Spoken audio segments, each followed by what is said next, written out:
Hey, what's up, everybody? It's a solo man in a garage talking into a microphone by himself, smoking a weed pen. This is what we do in 2021. Welcome to all of you who have the courage and bravery to surrender your ear holes to this mouth hole, making small mouth noises. Occasional slurps from my spindrift here, and occasional sucks from my cannabis pen here. Yeah, what's up? I have not put out an episode in a little while. It's weird. I feel rusty almost. I feel strange not having recorded a podcast in like 3 weeks. Usually I'm recording at least one a week. And then since I was doing the Docedelics, it was 2, sometimes 3 a week. And man, does it feel good to be in the pocket, as they say in sports. I don't even know what sport. What is it? Football? In the pocket? Yeah. In the batter's box. Feels good to be in the batter's box. I think that's that's in soccer, they say that. So yeah, it feels good to be back. It feels good to be back with you. I don't even know really who you are. I know some of you who I've had the chance of meeting in person, which has been great. Some who we've corresponded through email or Instagram messages or Facebook messages or Ravens.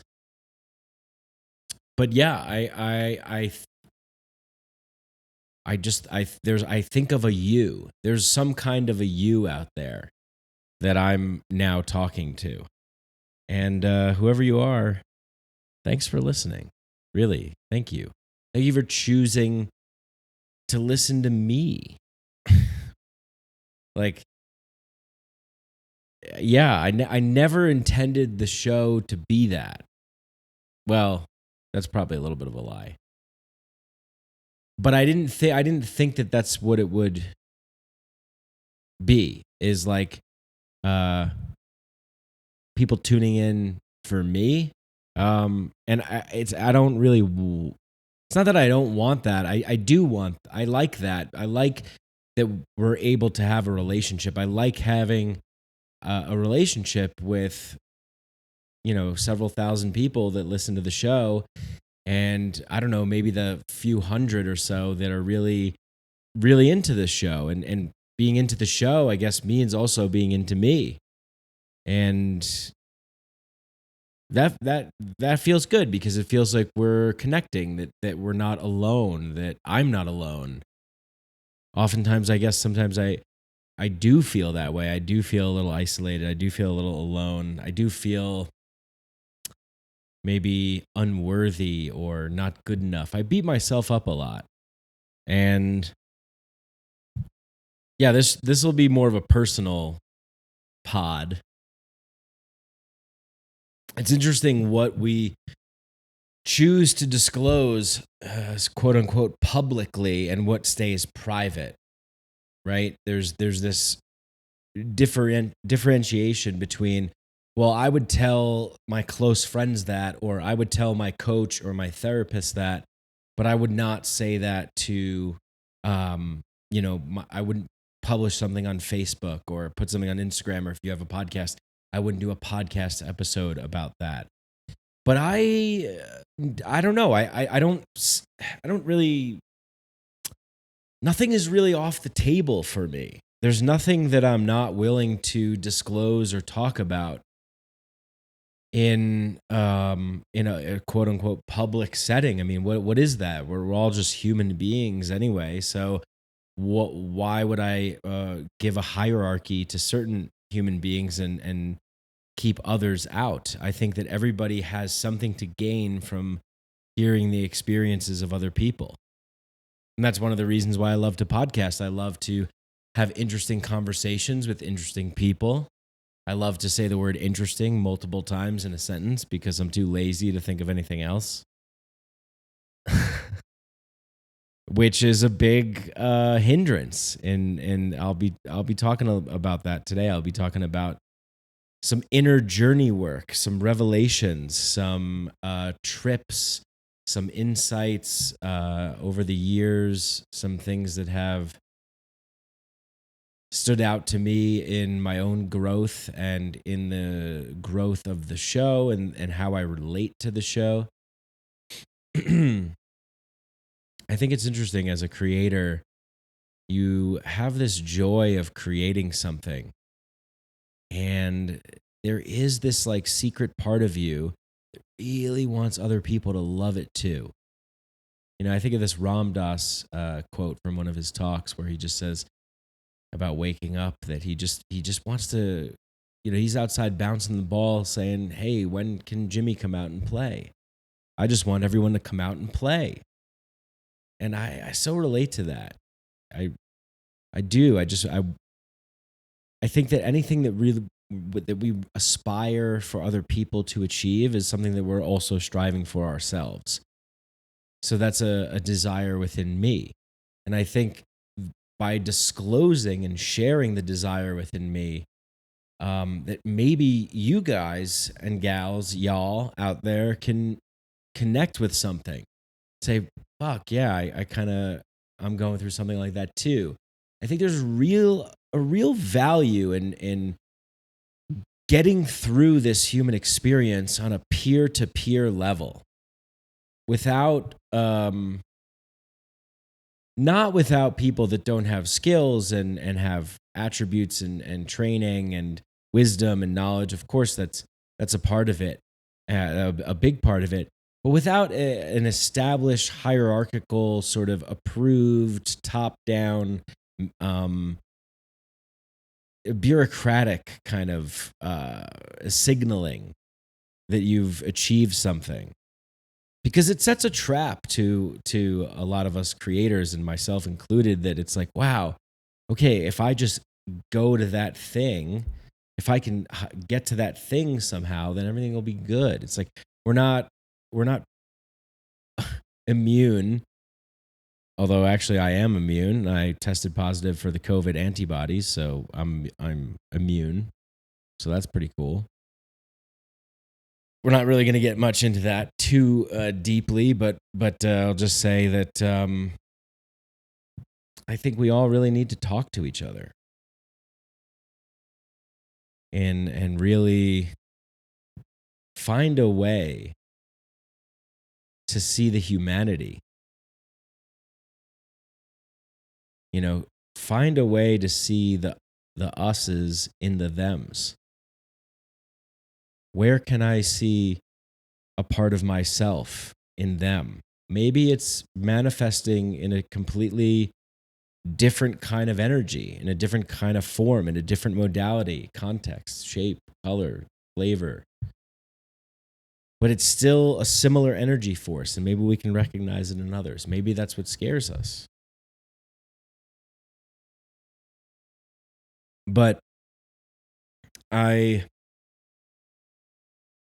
have been struggling, and a lot of the struggles have been in basically in relation to being a creator in the world that tries that basically I'm trying to do something that provides some kind of impact.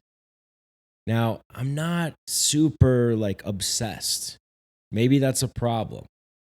You know, I watched this movie yesterday, 127 Hours with James Franco, about Aaron Ralston, who got stuck in the Canyonlands slot canyon and boulder fell on his hand. He had to cut his own arm off to survive. It's an amazing story. And, the movie was good, but I sometimes James Franco is a little goofy, and Danny Boyle, I think that's who directed it, is sometimes a little too dramatic. I don't know, or over dramatic. What's the word? Melodramatic or something. But he had so much joy for the thing that he'd love to do, that the way that they depicted it in the movie is James Franco's character is just can't wait to get to the Canyonlands, can't wait to go climbing down these slot canyons. Like, he's videotaping the whole thing. He's excited the whole time. It's like high energy music. He's biking. So, as we're watching it, I'm just saying, wow, that's somebody who is really in love with something.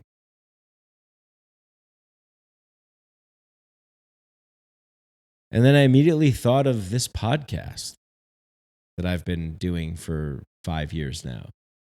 I immediately thought of this and I was like, well, I don't really have that kind of zeal for my show. I'm not like super psyched like that. I'm like, man, why? I wonder why. And I'm starting to uncover a lot of different aspects really in my own inner healing journey. Which sometimes I'll mock a little bit on the show. Which rightly so. There's a lot, just like in any area, there's always going to be cheese. There's always going to be, airhead, snake oil peddlers and charlatans and fakes and frauds and jokes and just, all kinds of things.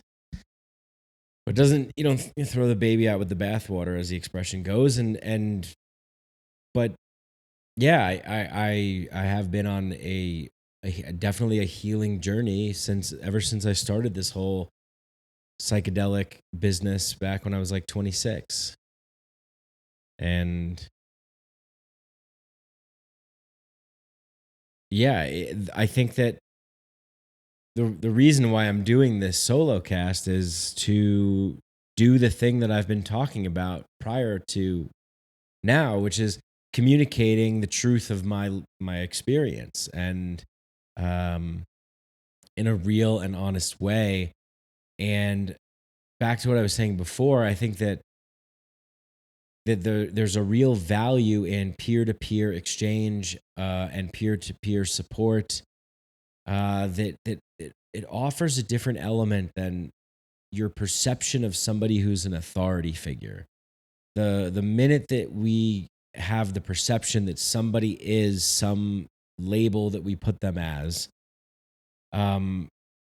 of course our minds start to change and we start to digest. I was joking about this the other day about how Alan Watts could say, you could say anything, you could put anything that you wanted to put together and have the, do like a deep fake with Alan Watts's voice and have him say the thing, and people will listen to it and go, they'll give him some kind of, wisdom, like wisdom points already. They'll give him some kind of badge, seal of approval because it's from Alan Watts. It's like when Jerry Seinfeld steps out on stage, people just applaud and clap and cheer because it's him. So the value of all of us sharing what's going on for us in our lives, I think, is more important maybe now than ever. I think that really some kind of communication needs to occur, where it's really real and it's really authentic. And I don't know, maybe it is going on, and I guess I'm in it, so maybe I can't see it because I'm in it. But I definitely do see a lot of good things happening. So we're in this weird place, really, right? But it's besides the point. The point is that communication is always good. And I think that having truthful communication, having a curious mind and a compassionate heart, you can't just turn those things on. So you have to go through your own inner journey, and that's what I've been going on, because it's been difficult. It's been difficult to have to look at myself and admit areas where, fuck, I'm being a judgmental fucking prick right now. Holy shit. Oh my God, am I being a jealous fucking nutcase right now? Wow, I am being like, that was really, so I mean, just as a creator, you want to put things out there that other people like, because you want to form a connection with other people. But then, so what's happened for me has been that I've gotten lost along the way. And I think that why am I talking about this also? It's because it's just to unravel the process and the journey and kind of tell some tales. And it's not so much to seek any kind of real support. This is the support, basically just the listening of this, which goes back to what I was talking about with the sort of authority figures and the hierarchy of experts. When we have that perception, it's like, oh, they're going to try and, give us a solution, 10 ways that you can not fuck yourself in the morning every day. Do these 7 things. Oh, I already said 10. Whatever. That'll probably be a book next year. 7 simple ways to do 10 things by Chuck Driver. Chuck Driver. Good way to come up with a name on the spot there. See how rusty I am not recording a podcast in a couple weeks. But yeah, I mean, it's so Alan Watts could just ramble off. Yeah, well, you see, the thing is that you have to know what a thing is. If you didn't know what a thing was, you never. I mean, he probably did say that. Well, how could you have peanut butter if you didn't have jelly? You would just have bread. So then, you see, the peanut butter insinuates the jelly. And the jelly is the wiggly, and the peanuts are the crunchy, crackly, prickly. And then you have a prickly goo sandwich. See, you see? So then, he always does that. So then, you see, it's all just a game. I mean, I love. Why do I love Alan Watts so much? I love Alan Watts so much because he kind of laughed at the whole thing. I think that there has to be some kind of laughing at the whole thing, and really, this is where I find myself a little bit in conflict, or I have been in conflict, because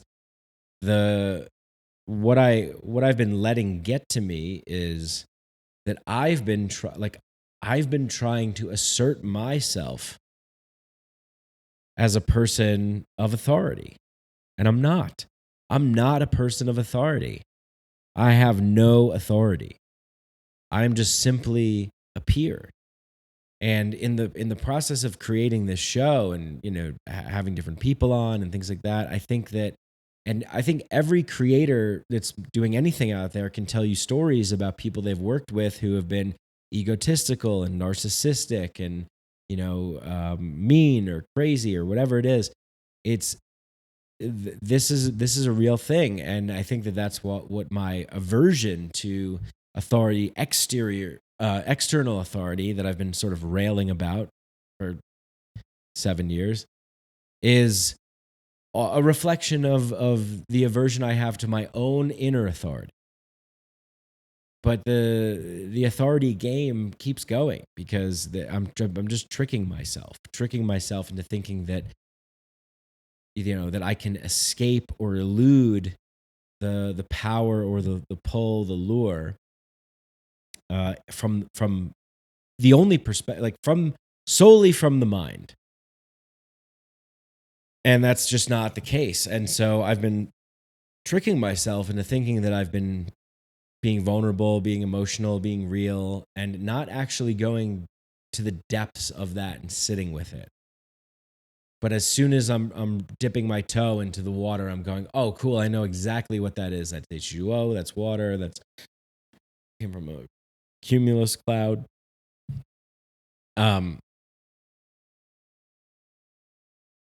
So as soon as I dip into the first tip of the iceberg there, I'm immediately intellectualizing it and building structures and abstracting it and telling stories. And So I never really get to the core and just stay there. And this has sort of been the thing that a lot of people have been trying to teach me my entire life. And how did it come through? Did it come through in a mushroom trip or an ayahuasca trip? Or did it come through in uh, an argument with my girlfriend? Or did it come through in, getting hit by a car and having an NDE? No, it just gradually seeped in. It's like all this stuff that I've been absorbing over the years and trying to integrate and heal and go within, and really sit with a disciplined spiritual practice in order to feel more whole and complete in my being, and that I could really offer when I want to offer, and come from a true and loving place. All this stuff had to get cleared within me. So everything that was absorbing has always been like caught up in this sponge of sludge. And slowly over time, it's like it's been dripping through this tunnel of sludge, and there's like different layers of sludge on every level, and every level there drips more down and drips more down, and then one day like a little bit of Drano comes in and clears a path, and then everything just kind of connects from the past like 5-6 years of countless amounts of inner work and theogen work and play. And the play is an important part of it as well, the ecstasis, the communitas, the catharsis, all of this stuff happening. I'm reading Jamie Wheel's book Recapture the Rapture. It's pretty great. So it just kind of like boom, it all kind of like dominoes and just comes through. There's finally an entry point connecting over the years, like all this stuff, and it's just like, oh, okay, wow, a lot of these experiences, a lot of these realizations, a lot of this work, a lot of my experiences have sort of gelled together and allowed me to see them in a different light. I've moved the telescope over 3 degrees, and holy shit, there's a galaxy right there. Okay.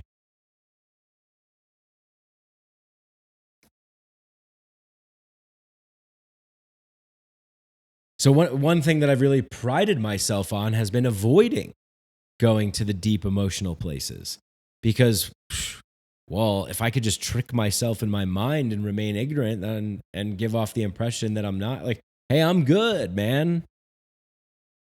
But people see right through that shit, because I certainly do.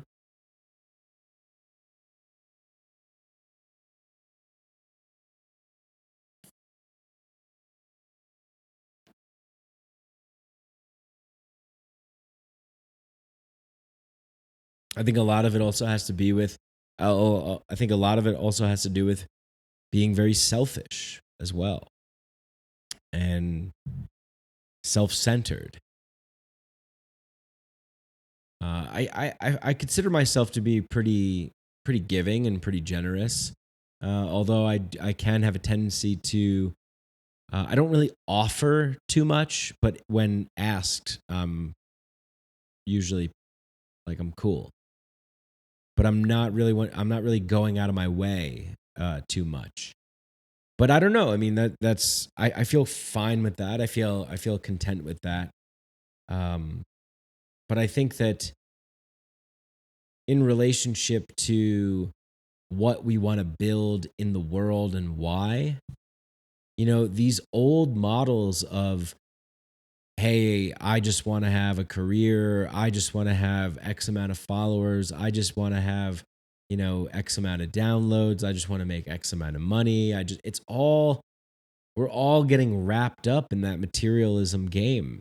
Even if you're a spiritual person, a cult person, a psychedelic person, whatever person you decree yourself to be, we're all getting wrapped up in it. And one of the things that's been a real struggle of mine has been, just trying to navigate the territory of really surviving in the world. I mean, plain and simple.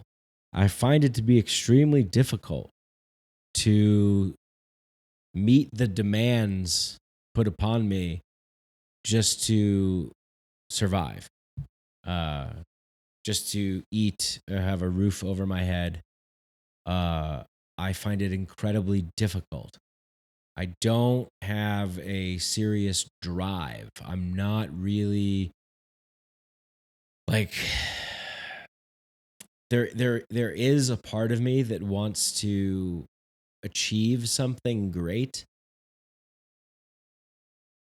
but I also am unwilling to sort of do some of the things that are necessary in order to do that. I don't know if that's the story that it has been. That's sort of the definition of the struggle. It's like that mode of thinking. So there's something there. And doing a show and trying to put something out once a week has been difficult because I get into situations where I'm like, fuck, I got to put a podcast out. I don't have anybody booked. What am I going to do? And that sometimes you put out a conversation that's just not good. Sometimes I put out a solo cast, maybe like this one, that's shit. It's like, oh, Mike, where are you going with this? It's fucking tanking, buddy. Pull the escape hatch.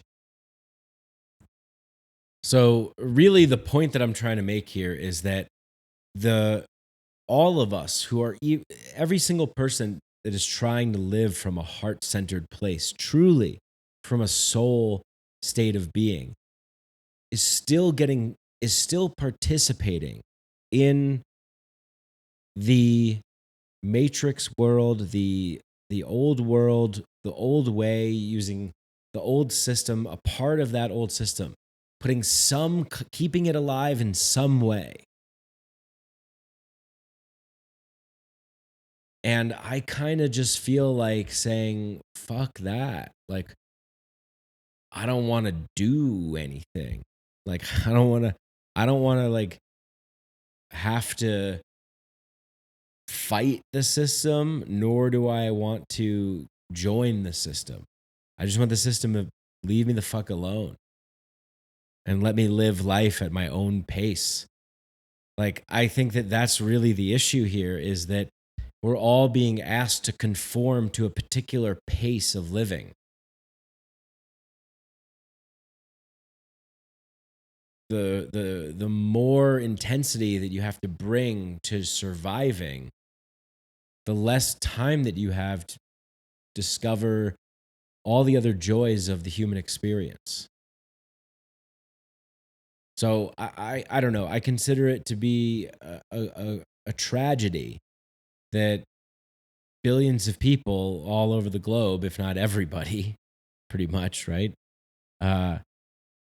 is forced into some kind of a production that they must then give or provide to some kind of authority figure.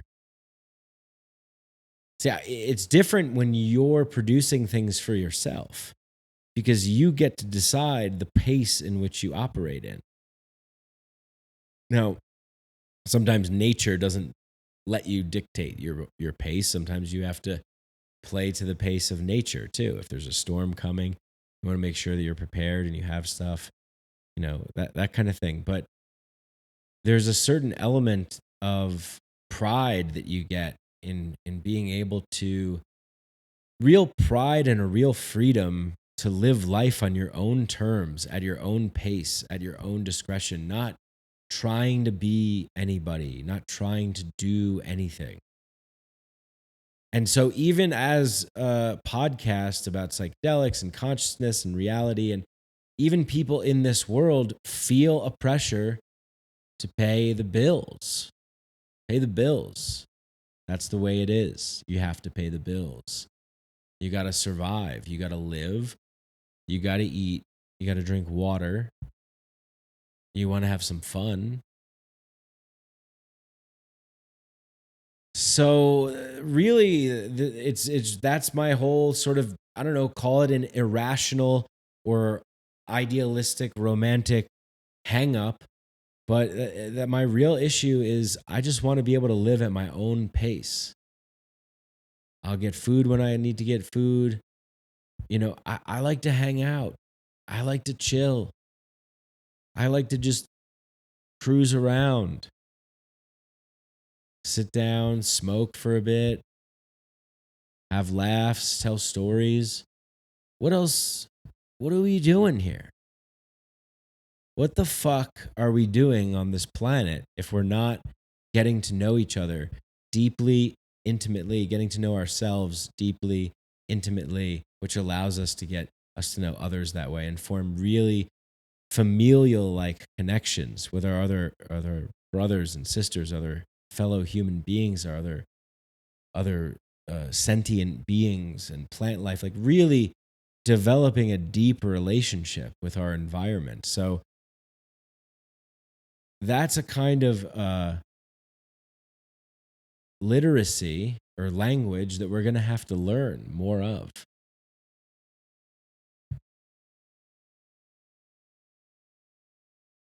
And so I'm saying this because I feel like I've fallen victim, or I've allowed myself to play victim to the old world game. I think some people are calling this like game A, game B, or something like that. The archaic world, the future. I don't know, whatever you want to call it, but it's just the representation of ideology and values and incentive structures. So, so that's really my main gripe is like, look, if we're all trying to live from a place of pure love, pure soul love, um, let's really disengage from a lot of participating in a lot of the things that keep the old game going, and really just start to invest, I guess, in these new game things. And as I'm saying this, I'm realizing it is happening. It's just not happening like it's not happening full speed ahead. Yeah, after being away, so I haven't put podcasts out in a while. I've been traveling. I did the men's retreat at the end of August, which was phenomenal. Tremendous experience. Later on, I went to a wedding in Estes Park, beautiful Estes Park near Rocky Mountain National Park in Colorado in September. It was gorgeous, just like teeming with wildlife. We saw a black bear, a moose, an elk, tons of deer. I mean, it was just so alive, so green. And then went to Southern Colorado for my birthday with my girlfriend Jenna, and that was wonderful. And then after that, had a couple days back, and we went to Utah. Went to Zion, Bryce, Escalante, Staircase, Grand Staircase. Um, Phenomenal. Utah was phenomenal. So a lot of these experiences that I've been having over the last month have been I've been disconnected from my phone, from the internet, from podcasting, because I've been out, I've been traveling, I've been camping, um, and I've been hiking and backpacking and exploring, and it's been great. It's been really truly great. It's it really rejuvenates me and fills me with hope and purpose and meaning and why I'm alive and what it means to be here and experiencing the diversity of all things in this complex system that is unfolding with every single choice and breath that we take every second of every day, everyone around the world, creating reality, constantly creating reality. and reality is being created for us as well, and for everybody. So the real understand, like, if we could have this, I gotta stop saying if we could have this. I kind of sound like a petulant little brat. Like, why can't we have a better reality? And the people are like, well, yeah, you create your own reality. You can have fun within the game. And I'm kind of just a little sick of it. I want things to go outside of the game, outside of the main game. Because that's the truest expression of our being, is to be this thing that has never been, to be this, like,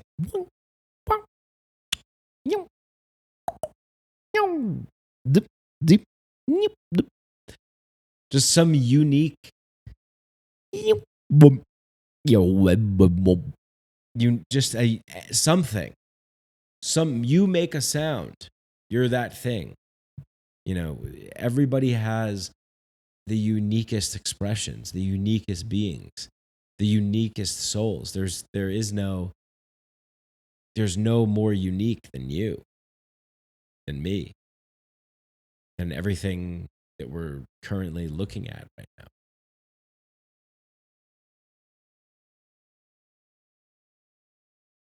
But we live in a world that is like, well, can't have too many unique things, because then you can't predict stuff, and you can't predict things, and you can't control people. If you can't control people, then you can't make money off of their suffering. So, I don't know. I have a tendency to say, hey, look, it's pretty good. It's not bad. It's not that bad. I can go get chocolate covered almond butter pretzels. Pretty good. The Spindrift right here, pretty good. Saw a pretty good movie last night. Listened to some good tunes in the car ride. Got some good food at some restaurants.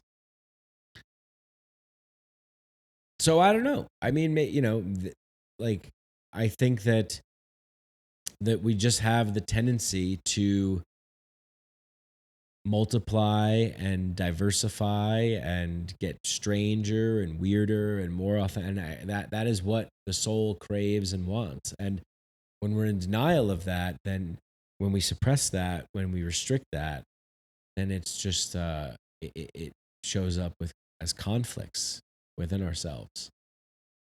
So as I'm looking at myself, I'm thinking, well, where have I been constricting myself? And one of the areas that I've been constricting myself has been allowing myself to go full tilt, depressive black hole, Radiohead, Black Hole Sun. I know it's a different band, Soundgarden.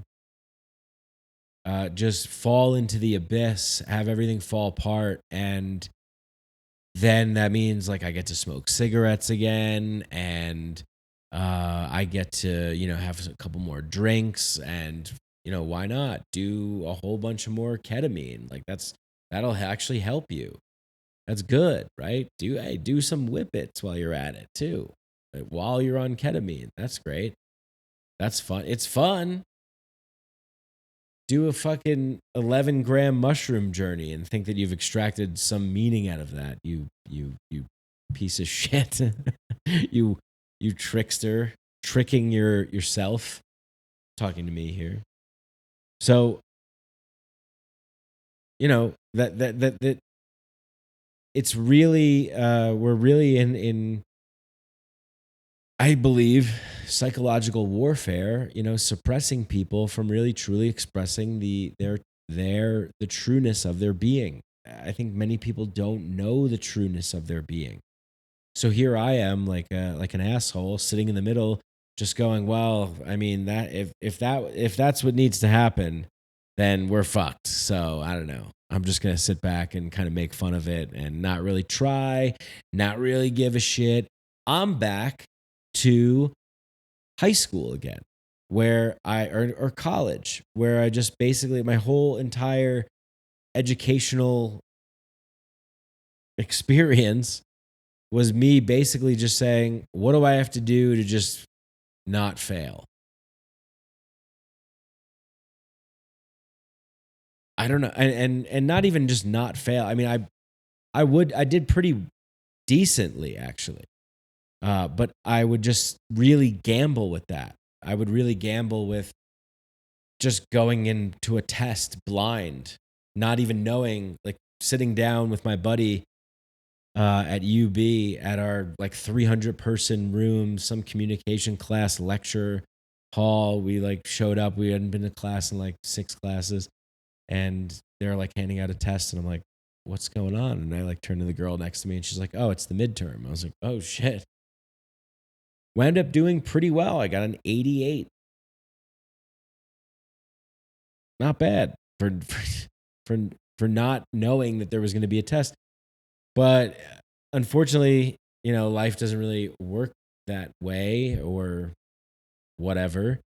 But I think a lot of that was my rejection of what my rebellion, my protest. Like I get to be this like rebel who always suffers.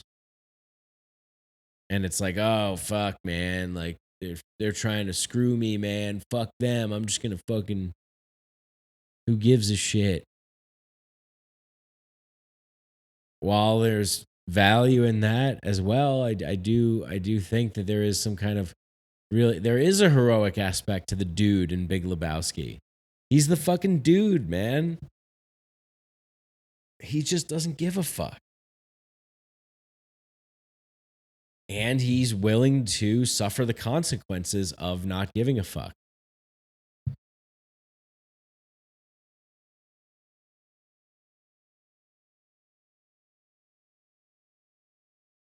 So I don't know. I mean, this has been pretty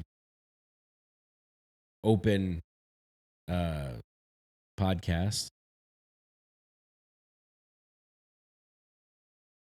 But yeah, I think that there's a lot of fear that has come up for me, and um that has really sort of made its way through that sludge tunnel.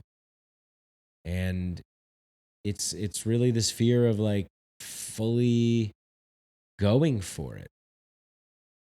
Fully going for it. Like I always look at people that are trying really hard, and I'm like, well, oh man, that's just like seems like so dramatic.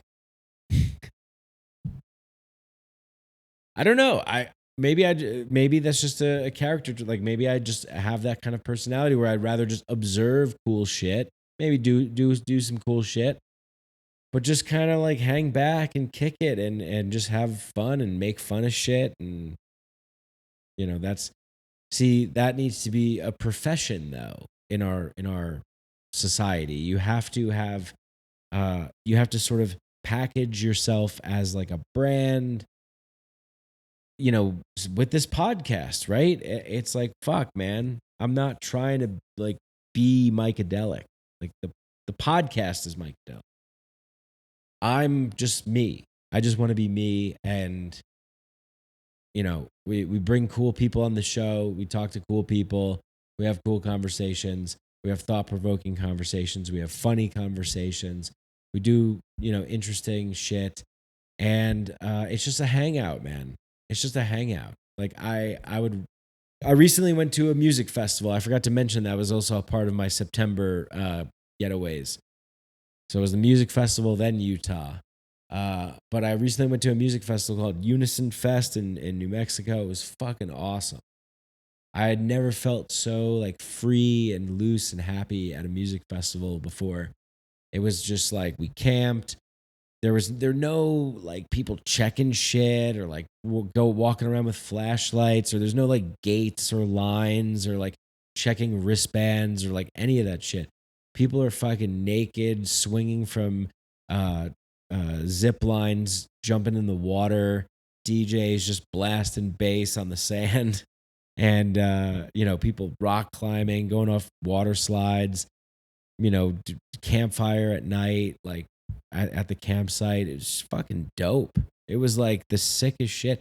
Like this is, I hate the fact that this is like a commodified and commercialized experience, and that we have that sort of mediation in between.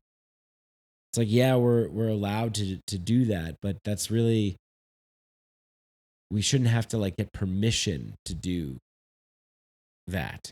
We should be able to choose to live that way and not have to conform to the pace put upon us by criminals and tyrants and just psychopaths who are suffering a lot themselves, and the institutions that they occupy or have probably some morphogenetic field of suffering entrenched within them, and they're very energetic and ideological structures.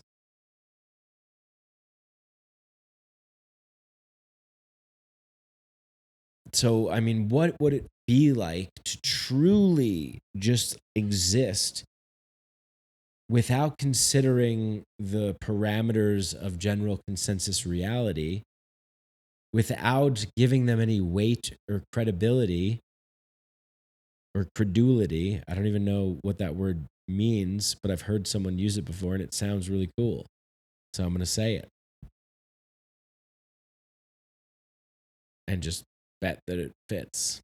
So if we don't give it any of our life force, what would it look like to actually live truly, truly live from a place of pure love? Everything that we do with love. Everything. What would that feel like? I mean, I could hear, but well, that's impossible because we can't negate all the other human emotions. It's like, yeah, totally. Those emotions are all welcome, and those emotions are all going to come.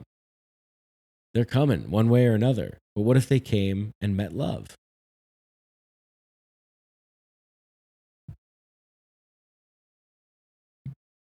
I was in my neuroses in India, and I was looking at Maharaji, and I was saying, Maharaji, Maharaji, please let me rub your feet.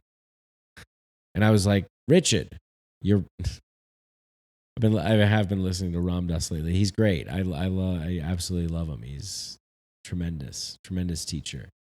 Tremendous teacher because he was willing to take the risk of going from Harvard professor, nice, young, strapping Jewish boy, Harvard professor, to coming back from India with a beard, wearing what would seem like dresses at the time, and calling himself Ram Dass.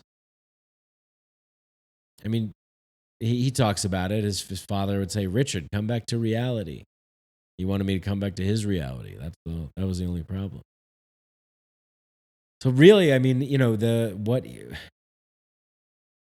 I love these spiritual teachers: Ram Dass, Alan Watts, Joseph Campbell, Terence McKenna, Timothy Leary, Alan Watts. I think I said him already. Alan Watts, Robert Anton Wilson, Carl Jung, others, James P. Carse. But the unfolding of their experience, their observations on reality and the nature of consciousness and the nature of human relationships and how we relate to ourselves and the voices inside of us and how we talk to them and how we let them unfold. I mean, I could only imagine if everybody in the world tomorrow woke up, waked up. Maybe I should start saying waked up just to get away from woke. Everybody in the world tomorrow waked up and was immediately able to recognize all of their emotions and meet them with love. I know it sounds cheesy, it sounds whatever, but that is the the power, the magnitude of that. It's worth considering. It's worth thinking about that. There's so many dreams out there. There's so many possibilities. There's so much diversity and novelty and newness and creation and just expression. And if we're not here, I really think that if we're not here to learn how to love each other, then there's really no point of being here.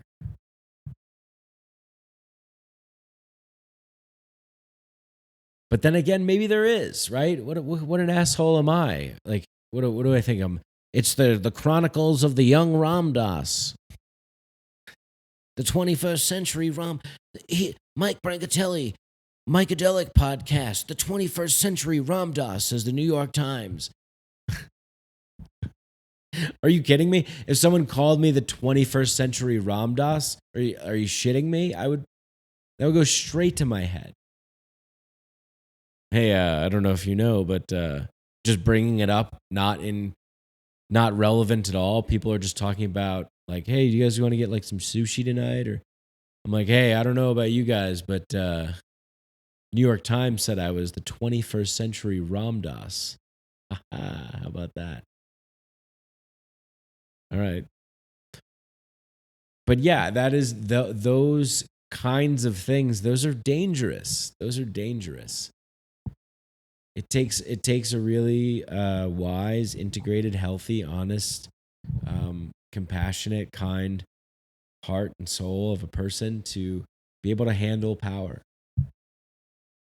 Any power, even if it's just power that your family gives you, even if it's just power that your partner gives you, or power that you pay for that the city gives you and you live in a house alone with your cat or 9 of them or 27 and a couple fish and a dog and a bird, but all you do is pay for the light. So it's just, I don't know where I'm going, but I'm high, and being high is good for me because it allows me to get introspective, maybe a little rambly, maybe a little tangenty, maybe a little dry, maybe a little where's this going at times. But I see good things on the horizon, and I think that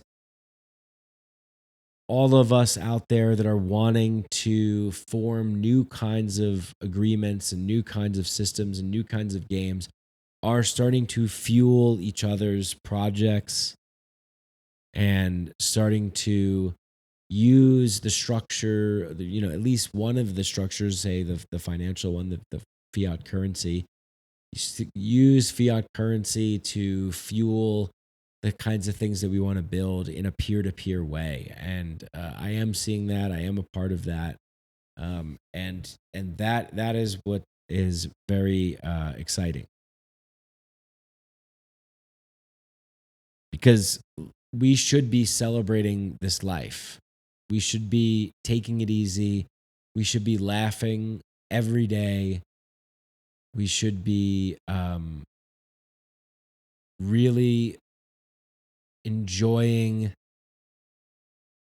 the freedom of surrendering deeply into the human experience as it unfolds in relation to everything else around us without any worry or anxiety or pressure. And I believe that that is really the true nature of what we are. I mean, we could be lots of other things. We can conform to lots of other things, but I don't know. I have felt a particular way, and when I have felt the particular way of feeling completely, totally present, completely and totally present, not having to meet any demands, not have to do anything for anybody else, but just be there and react, respond,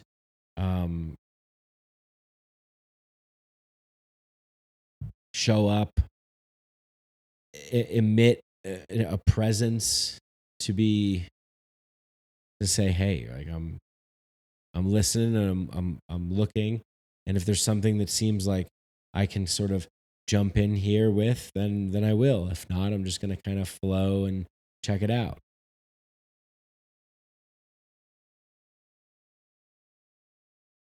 And I've just felt very present and very connected to being alive, and being in a human body and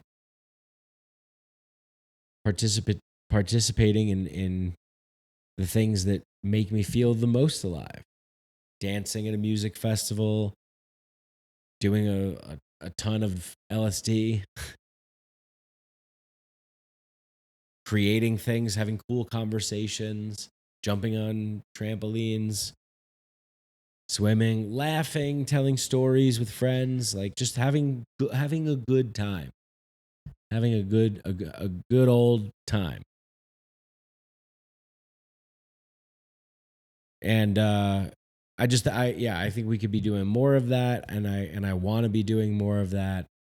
And I have been, really letting myself get caught up in the narrative and getting stuck in the narrative that we're just like kind of helpless victims, no matter what we do. And that is, giving into that despair a lot. And it doesn't have to be that way.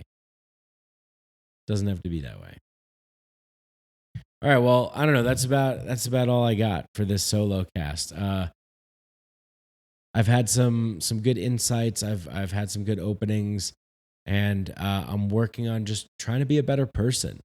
I'm trying to be less judgmental, less critical of myself. Have more respect for my body, my mind, like what I consume, both what I watch, what I eat, what I listen to. Sometimes there's a tendency in some of my psychedelic experiences, there's been a tendency for me to reach some great exalted height and have some awakened, enlightened epiphany during this profound, trip where I'm in the Akashic field, where there's like a server farm of infinite secret language symbols and just going on for infinity, up and down, left and right, and like, these beings like showing me how to program, and then coming out of that and going, oh yeah, I get the whole thing. All right, cool. I don't need to play by any of the rules. Like I could just totally. It doesn't matter. It doesn't matter. And just allowing the mind to sort of trick the body, because we're in a body for a fucking reason. If we didn't have a body, we would just be minds floating around, and then we could only live in the abstract, in the mind. We can only live in the dream world. But we have these hairy meat sacks. I was switching what I was saying. I was like, hairy meat sacks. I bet that's like a website, hairymeatsacks.com. Yeah, hairy meat suits, meat sacks, whatever you want to call them, are these fucking meat things with like bone, which is what, kind of like a soft rock tree type thing. And what do we have these things for if not to feel? And we get so cut off, and I'm speaking for myself, of course, right? This is, I say we, but I'm really saying I here, because that's what I've been going through, has been not, not completely ditching the body to live in the other dimensions, the other planes of existence, and then ditching the body and then coming back to the body, like somebody had a party while I was gone and left the place a fucking mess, and it like reeks of beer, and there's people passed out and puke everywhere. I'm just like, fuck, man. Like I leave this body for 5 minutes, and I come back and it's a pigsty in here. But that's really what happens is I'm escaping too much into other dimensions, other planes, other realms of existence, and totally disregarding the physical.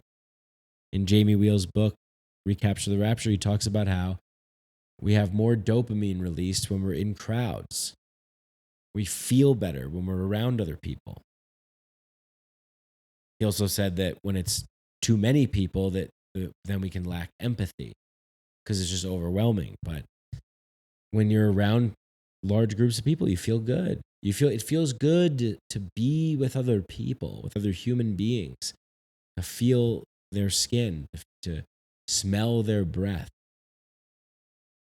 to smell their scent, their body odor, their whatever it is, just feel their presence. How do they walk? How do they look? How do they talk? What are the nonverbal things they're doing with their body? Like, it's important to be with each other. I think it's the healthiest thing that we could do is to be with each other, to listen to each other, to try and learn from each other. So maybe that's a shift in where things are going. I feel there's a part of me that's like, ugh, this is like, so you're so lame and this is so cheesy and so heavy. And then there's another part of me that's like, I had a couple good jokes in there, you know? And then there's another part of me that's like, am I really going to release this? And then there's another part of me that's saying, just fucking release it. You're high and you're talking. People want to tune in, they'll listen. If not, they don't have to listen. Who gives a shit? So there we go. Just a dude sharing his life. And, I think everybody should realistically, I mean, we should just hold these things where everybody can participate and just have like 20 people and we just like riff and jam about the nature of consciousness and reality and our experiences and not getting caught up in the astonishments of the fantastical phantasmagorical trips that we've all had, but really trying to feel into our bodies. Really, I mean, I can't stress enough how much like the importance of somatic healing is. It's really been everything for me. It's really connecting me back to a person that can listen, that can learn, that doesn't think that he knows better or that he's right or why don't other people get it, and this kind of thing. It's the truly being present with what is and really humbling yourself, humbling myself to learning and not thinking that that I know better, but really humbling myself to surrender to the flow of the journey, of the experience, of the unfolding. There's a impatient part of me. There's this impatient part that's like, I want it fucking now. I should have had it 10 years ago. So, it's just that is what it is, and part of revealing this stuff also is tricky too, because you don't want to get caught up and stuck in, oh, now I'm just somebody that really reveals all this hardcore shit or whatever. And it's like, no, like this is a clearing, and the next time we talk, it'll be different. It'll be about something completely different. But there's always going to be an unraveling that goes on, and I've heard Aubrey Marcus, I think, talk about the battling the ego and the slaying the dragon, and Jordan Peterson talks about it. And there is an element to that, and I don't know. I kind of look at it more not as like battling or fighting against, but really learning the language of and trying to connect with with something so far and unknown, scary and strange on an emotional level, which is in effect its own version of that, right? So there's no right or wrong because sometimes you are doing battle, but yeah, there's been this reluctance to also accept the fact that there's got to be some kind of thing happening here. Like something's got to happen. And my personal like attitude has been, why does anything have to happen? What do you mean? Happen. Let's just like do a bunch of drugs and listen to like awesome music. What else do we have to do? Just like laugh and make fun of people and ourselves and have a good time and cook dope food. I mean, we can do that, and then make cool clothes. That could happen. Now I just start like talking about like, yeah, and then have like delivery drones for people that want to. It always starts off there and then it goes there. So that's another part of this whole thing is like knowing that to be true. It's like, what the fuck am I doing then? What am I thinking? I'll tell you what I was thinking for a while. What I was thinking was that this podcast was going to like save the world or some shit. That like, that somehow that my voice was going to reach the masses and there would be a great awakening and everyone would see and we would all be da da da da da. Really, seriously. But I think that that's this sort of childlike part of me that just is fighting against, and that is like trying to get to something, to prove something. And that's I feel that changing now. I do, and it feels really good. It feels really good, dude. Like I really truly appreciate other people. I'm not saying that like I have like, it's just, but to really try and sink into that more often and really be there and be present and really, it really changes things, because you get out of, I think that when you're really, for me, being such a psychonaut, I guess, and I've never used that word, but I guess that's kind of what I do. You could really get lost in a couple different things. And one of them is really this sort of like nihilistic, who gives a shit? It's all a game, doesn't matter anyway. So why play it, Just fucking chill and don't even really give it anything. And then there's another part that's like, well, I mean, we could create all kinds of things. And then it's like, yeah, but then we have to do that work. So, right. Here I go rambling again. Let's just leave it here. Here I go rambling off again. Well, I did like that story. I didn't like seeing Donnie go, but then again, I have another sarsaparilla. The dude abides. I'm out. Thanks for listening to me, and till next time, peace.